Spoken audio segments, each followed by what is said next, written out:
बनियान पे हैं, बनियान पे बिल्कुल बिल्कुल बिल्कुल। उगा रहे हैं, बिना कपड़े के हैं, बिना कपड़े के हैं, तो यहाँ हाँ से उगा पहनना रहे है। हम हैं बैठे यार। हैं, बैठे अपने घर में हैं, हाँ कोई हम नहीं दिखाना है कि।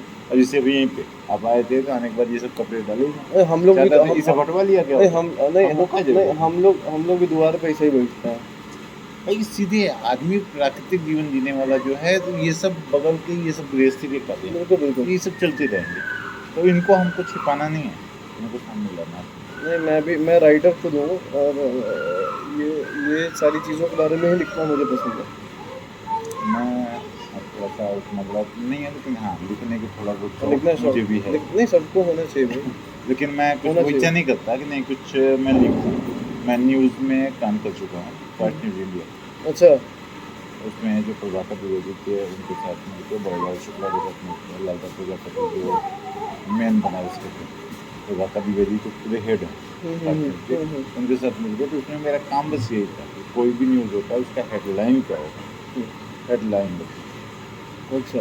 तो ये कार्य कर चुका हूँ। उसके पहले संगठन में हिंदू युवा वाहिनी में योगी बाबा के, हिंदू युवा वाहिनी और विश्व हिंदू महासंघ दोनों योगी बाबा का, इन दोनों में कर चुका हूँ आपके। संगठन कैसे काम करता है ये पता है आपको शायद। कहा तो कि अब उसमें कर चुका हूँ। अमरीश सिंह गोलाब के हैं बनारस के, आप जान ही रहे हैं जैसे। नहीं नहीं मैं बिल्कुल नहीं। अमरीश सिंह गोलाब मंडल प्रभारी हिंदू युवा वाहिनी के जो है, नहीं और नहीं जयप्रकाश बिल्कुल त्रिपाठी नहीं मंत्री थे ना अभी। ना ना अब बनारस नहीं रहते क्या? नहीं बनारस में रहता ही नहीं है। मैं छोड़े हुए 2000 स्कूल के बाद छोड़े हुए भी नहीं हाँ, तो फिर भाई लोग आप भी जानते होंगे, आज भी जो होगा। तो इन सब के साथ हिंदू युवा वाहिनी विश्व हिंदू महासंघ मैंने ज्वाइन किया था, कार्य किया उसमें काफ़ी। लेकिन 2017 में जब योगी बाबा मुख्यमंत्री बने, तो है। मैंने उसको छोड़ दिया। क्यों? लोग कहने लगे कि अब क्यों छोड़ रहे हो? होता क्या है कि जब योगी बाबा मुख्यमंत्री बन गए, तो उसमें सब बरसाती मेढक की तरह नए नए नेता पैदा होने लगे। अब नए नए नेता कि मैं ये हूँ, मैं वो हूँ, भाई दिखाने का कुछ मतलब नहीं। फिर मैंने अपने पदाधिकारियों से कहा, फिर मैं कहा योगी बाबा जिस दिन मुख्यमंत्री के पद से हट जाएंगे, फिर से वो खाली एक सांसद या फिर विधायक हों या सांसद हों या फिर सिर्फ संरक्षक रहेंगे हिंदू युवा वाहिनी की, उस दिन में फिर से ज्वाइन हो जाएंगे। उसके बाद 2018 में रुद्र सेना, ये हिंदू संगठन है, इसको ज्वाइन किया मैंने। अभी ये समझ लीजिए कि 22 राज्यों में कार्य कर रही है। अब उसका मैं उत्तर प्रदेश का प्रदेश अध्यक्ष बन के मैं कार्य करता हूँ।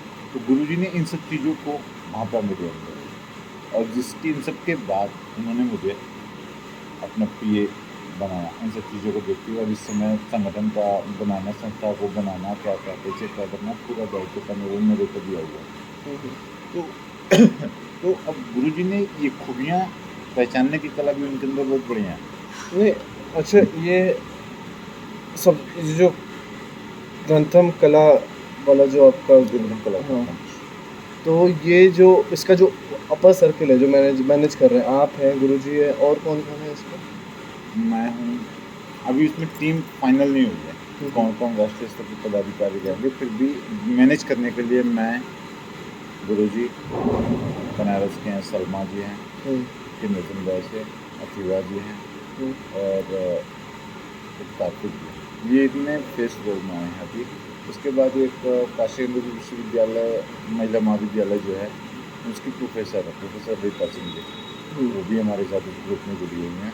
और लखनऊ यूनिवर्सिटी में एशियन गोल्ड मेडलिस्ट प्रोफेसर प्रीति सिंह जी हैं, असिस्टेंट प्रोफेसर फिजिकल एजुकेशन की लखनऊ यूनिवर्सिटी, अच्छा वो भी जुड़ी हुई हैं हमारे साथ में।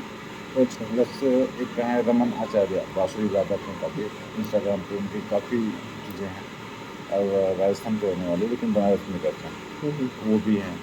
प्लस मनोहर लाल जी हैं। तो ये सब मतलब ग्रुप में जुड़े हुए हैं, लेकिन अभी राष्ट्रीय मतलब मेन जैसे होता है ना, किसी संस्था का मेन पदाधिकारी कौन होगा, तो ये भी गुरु जी को डिसाइड करना है उसका कौन होगा, कौन होगा। अभी मिलके तो हम सब लोग साथ में काम करते हैं।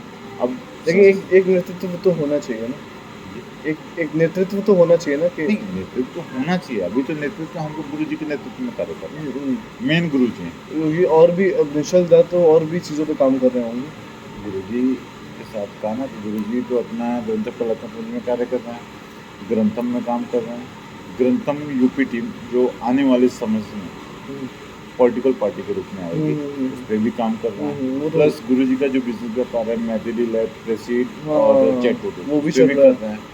उसके बाद एक गुरु जी ने एक बिजनेस और शुरू किया हुआ है, वो है, उसका नाम याद नहीं आ रहा है। पार्सल डिलीवरी का काम है। एक मिनट और देखना पड़ेगा हाँ मुझे, देखिए क्योंकि किसी भी चीज़ की जानकारी गलत नहीं होनी चाहिए।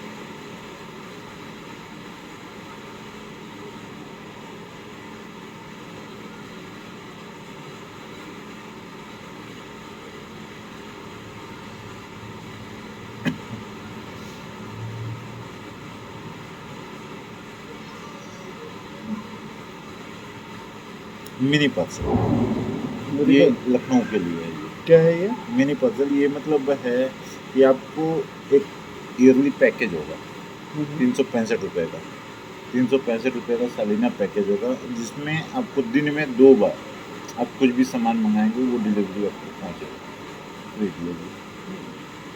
तो इस पे भी काम कर रहे हैं गुरु जी। बाकी वो जो है वो तो आप जान ही रहे हैं, बताइए बिल्कुल, आपको मेहदी डिले, प्रेसीड और इन सबको। बिल्कुल। क्या एक शब्द है ना, बहु प्रतिभाशाली। बहुत बहु प्रतिभाशाली। बहुत प्रतिभाशाली हैं। अब एक चीज़ ये जान लीजिए कि ये मुझे पता नहीं था, लेकिन बाद में जानता हूँ कि गुरु जी को फॉरेन से 7.5 करोड़ रुपए का पैकेज मिल रहा था, लेकिन नहीं, उन्होंने मना कर दिया। यहाँ पे भी बहुत सी कंपनियाँ हैं जिन्होंने ऑफर दिया हुआ, लेकिन कुछ मना कर दिया। उन्होंने सीधे कहा कि मुझे कुछ नहीं चाहिए। अभी भी मिलते हैं तो सीधे कहते हैं कि मुझे कुछ भी नहीं चाहिए, जो चाहिए आप जो भी मिल रहा है सब आप लोग ले लो। मुझे जो चाहिए कि लोगों में परिवर्तन, तो परिवर्तन यही कि बनावट ना दिखाएं, जो रियलिटी है वो दिखाएं, प्राकृतिक ज्ञान को अपनाएं, मुझे यही चाहिए। और दूसरा है कि अभी ग्रंथम कलात्मक मंच है, ये चल रहा है। उसके बाद अभी तीसरी शाखा अभी सोची जा रही है, अभी और बढ़ेगी धीरे धीरे। क्यों? मेन ग्रंथम परिवार हमारा है, ग्रंथम जो है वो मेन है। इसके अंदर अभी एक शाखा चालू जो ये होने वाली है ग्रंथम कलात्मक मंच, इसके बाद और शाखाएं बढ़ेगी। जो कलात्मक मंच है, ग्रंथम कलात्मक मंच GKM जो है आपका, मतलब सुविधा के लिए GKM बुलाते हैं इसको। तो इसका जो कंटेंट बनेगा, जो इसमें कल जो आर्ट बनेगा इसमें, उसका कंज्यूमर कौन रहेगा? मतलब उसको ग्रहण कौन करेगा? जो चीज़ आप बनाएंगे, जैसे आप कोई डांस बनाते हैं, कोई आर्ट पीस बनाते हैं, कोई म्यूजिकल पीस बनाते हैं। एक बात बताइए आप मुझे, अब इस सवाल का जवाब देने से पहले मैं आप ही से सवाल पूछूँ तो उसको आप क्लियर कर देंगे। अब जैसे talent show, dance India dance होता है, जी। उसमें कौन कौन से प्रतिभागी जाते हैं? डांस के हो गए, सिंगर हो गए, एक्टिंग के हो गए, सब लोग जाते हैं। बिल्कुल जाते होंगे। उसमें का ज्ञान कौन कौन करता है? वो ज्ञान नहीं वो टैलेंट के लिए जाते हैं ना। हाँ, तो अब इसमें क्या रहेगा कि लेकिन उसमें पैसे बनते हैं कलात्मक ना मंच शुक्ला जी, जो उसमें पैसे बनते हैं ना, बहुत सारे पैसे बनते हैं। लोगों को सम्मान और उनको उनका अधिकार, उनको सम्मान मिले और उनको पैसे मिले, तो वो उनका अधिकार होता है। ठीक है, वो अधिकार आप कहने का मतलब आप कहना चाह रहे हैं कि आप मंच देना चाह रहे हैं। हम मंच तैयार कर रहे हैं जिसपे सभी कलाकार आएंगे। उसमें से अगर किसी को चाहिए कि नहीं हमको ज्ञान भी ग्रहण करना है, ज्ञान ग्रहण करने के लिए आएंगे, तो जो आर्टिस्ट है, जो कलाकार है, वो कला दिखाएगा, जो डांसर है वो डांस सिखाएगा, जो सिंगर है वो सिंगर सिखाएगा। तो ऐसे ही जो कलाकार हमारे पास रहेंगे वो ज्ञान भी देंगे। मेन मंच बन गया, तो मंच के बाद जितने कलाकार हैं उनकी कलाओं को दुनिया के सामने प्रदर्शित करेंगे। और साथ में जैसे अब आप हैं, आप कलाकार हैं, आपकी कला को हमने प्रदर्शित किया। अब कोई दूसरा आया, नहीं, मैं कलाकार नहीं, एक बात बता रहा हूँ। तो अब कोई दूसरा आया, उसने कहा कि क्योंकि मुझे ये कला सीखनी है, नृत्य कला या गायन कला या वादन कला, कुछ भी सीखनी है, अगर उसने कहा वह उसको जो कला सीखनी होगी, उस कला का जो कलाकार है वो कलाकार उनको कला सिखाएगा।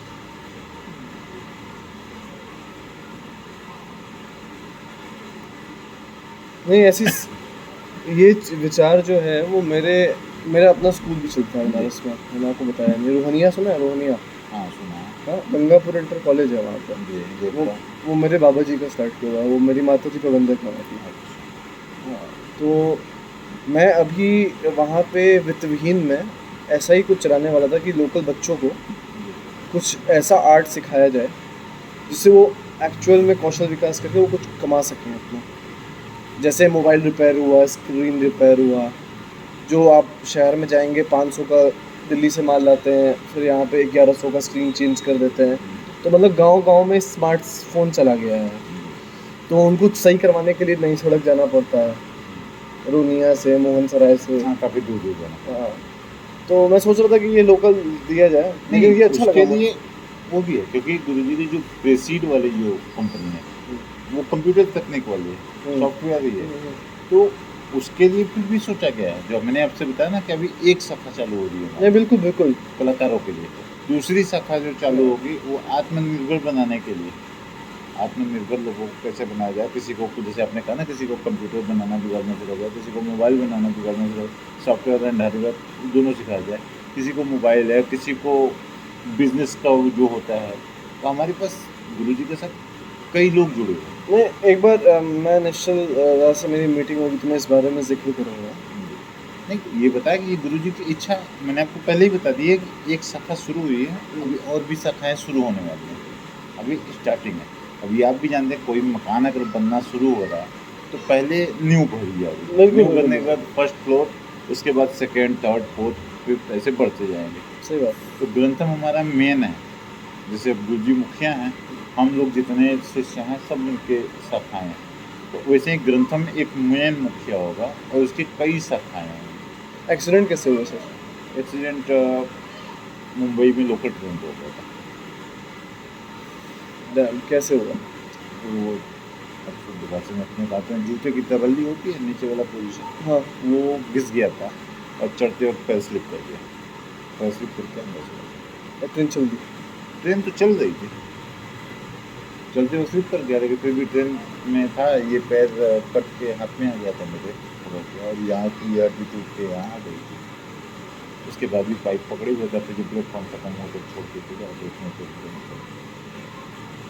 2012, वो कहते हैं ना, तो 2012 में सुना था, 2012 में प्रलय आया। तो कोई प्रलय तो नहीं आया, लेकिन ये प्रलय आ गया 26 मार्च 2012।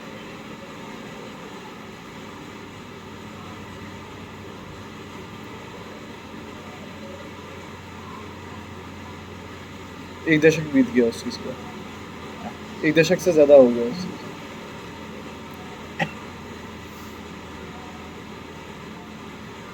सरकार का काम कैसा लग रहा है? लोग, सरकार का काम कैसा लग रहा है? सरकार का पॉलिटिकल वातावरण कैसा लग रहा है? तो घूमने तो मैं बीजेपी का रही हूँ, बीजेपी का आज गया तो गाँव में उसगरा विधानसभा प्रभारी हूँ ना, बीजेपी अच्छा। आई सर का। तो वो भी, और उसके बाद सबसे मेन कि बीजेपी, देखिए हम लोग संस्था से जुड़े हैं, तो हम किसी की बुराई भी नहीं करेंगे, ना किसी की अच्छाई, हमें अपनी कमियों को दूर करना है, आप दूसरे की निजी कमियों विचार, को नहीं गिनाना है। फिर भी मेरी आपसी विचार अगर पॉलिटिकल जवाब मत दीजिए, आप अपने विचारधारा तो मेरे बताइए। विचार तो देखिए, ये आप खुद देख रहे हैं घूम के, हाँ महंगाई थोड़ी सी बढ़ी है, तो महंगाई तो समय के साथ बढ़ती रहेगी, लेकिन विकास हो रहे हैं, ये आप भी देख रहे हैं। अपने बनारस को ही देख लीजिए, घुमा के बात करो तो घुमा के नहीं, सच्चाई बता रहा हूँ आपको। मैं अपनी बनारस से ही देख रहा हूँ, काशी विश्वनाथ जी जैसा बना है वैसा था, जितने हाईवे और रिंग रोड बने। 10% बेरोजगारी बढ़ गई है। बेरोजगारी देखिए, अब एक बात बताइए, बढ़ गई है। बेरोजगारी कैसे बढ़ गई?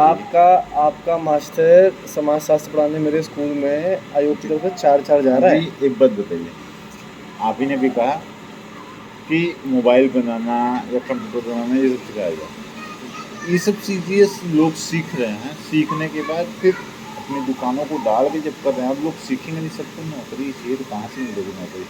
मैं अरे एक न्यूज़ में या फिर कहीं पर मैंने पढ़ा था कि जितनी भी कंट्री हैं, जितने भी देश हैं, वहाँ के लोग अपनी जनसंख्या के 2% लोगों को सरकारी गवर्नमेंट देते हैं। नहीं, सरकारी जॉब की बात नहीं कर रहा हूँ मैं, क्या, तो वो मैं आपको बता रहा हूँ। और उसके बाद इंडिया की गवर्नमेंट जो है वो 2.2% देती है।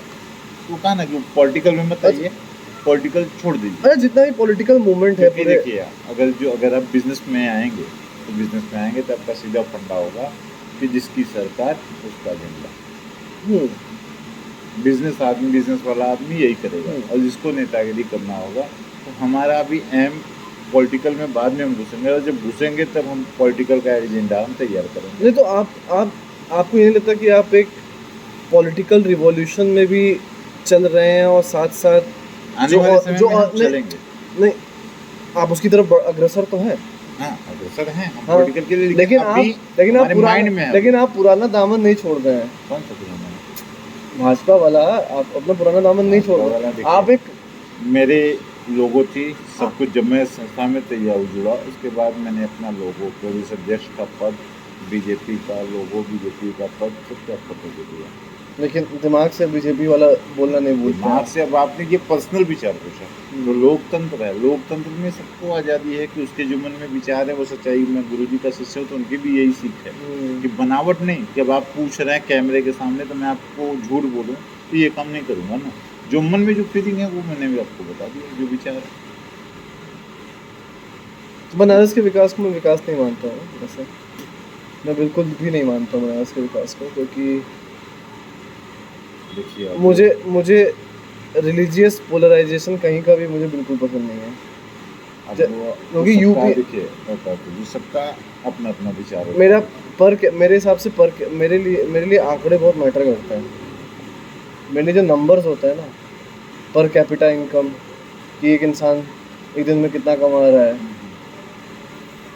Number of jobs, number of investment, गरीबी, एक्सट्रीम पॉवर्टी, माल न्यूट्रिशन, ये सारी चीज़ें बहुत इंपॉर्टेंट है।